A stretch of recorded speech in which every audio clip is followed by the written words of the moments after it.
Hello everyone, welcome back to the channel. Today I'm going to show you how to get image ID for Roblox. Alright, first thing that you need to do here is to open up the Roblox website. Alright, go to roblox.com. Now once you're in here, just make sure that you are logged in.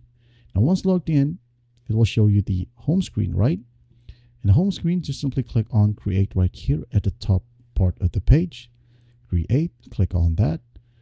Now once you're in here, locate store or marketplace. Click on store or marketplace. Now once you're in here, you're going to want to go to decals right here.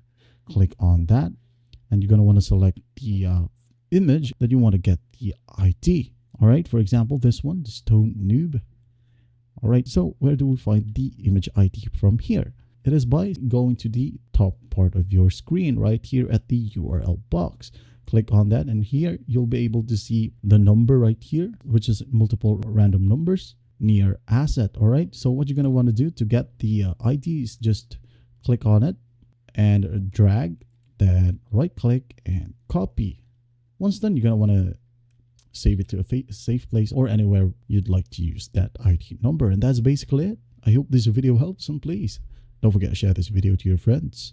And if you find this video helpful, please leave a like and subscribe. Thank you for watching. Goodbye.